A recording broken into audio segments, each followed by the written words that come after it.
ევროპა ახლა გადაიარაღების პროცესშია. შეერთებული შტატები კონტინენტიდან უკან იხევს, ხოლო ევროპელები თავდაცვის კუთხით დამოკიდებული არიან შეერთებული შტატების სამხედრო მხარდაჭერაზე. თუმცა არსებობს ერთი სფერო, რომელშიც ევროპა აქტიურად არის ჩართული.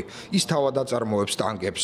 ევროკავშირის არმიებში არსებული ტანკების რაოდენობას თუ შევაჯამებთ, მივიღებთ 4262 ჯავშან მანქანას, რაც მცირედით ნაკლებია შეერთებული შტატების კუთვნილ 4640 ტანკზე.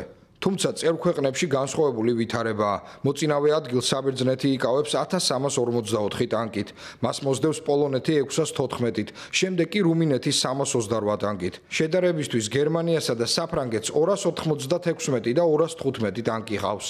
მიუხედავად იმისა, რომ ათენი თურქეთთან ისტორიული დაძაბულობის გამო მოწინავე ადგილზეა, ვარშავამ არსენალის გაფართოება რუსეთიდან წამოსული საფრთხეების ფონზე დაიწყო. ჩვენ თავიდანვე უნდა აღმოვფხრათ იდეა, რომ ამერიკელებს ჩამოვრჩებით. ევროპაში გაგვაჩნია ეგრეთ წოდებული ნოუ-ჰაუ, დიზაინის ოფისები, ტექნოლოგიები და სამეცნიერო კვლევები.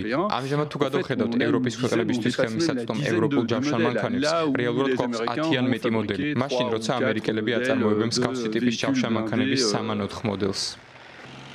ჯავშან ტექნიკასთან დაკავშირებული მდგომარეობა ასახავს ევროპის თავდაცვის ინდუსტრიის წინაშე არსებულ პრობლემებს. ბაზარი ფრაგმენტულია, არსებობს რამდენიმე კომპანია და რამდენიმე მოდელი, როგორებიცაა ფრანგული ლეკლერკის ტანკი, გერმანული ლეოპარდი და იტალიური არიეტე.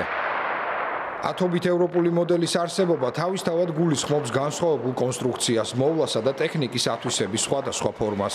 აღჭურვილობის სტანდარტიზაციის საკითხი მრავალი წლის განმავლობაში არაერთხელ დაისვა, თუმცა წარმოების მიღმა, სუვერენიტეტის დასაქმებისა და ეკონომიკური აქტივობის საკითხები იმალება, რომლებზედაც უარის სათქმელად ევროპის დედაქალაქები, როგორც ჩანს, მზად არ არიან.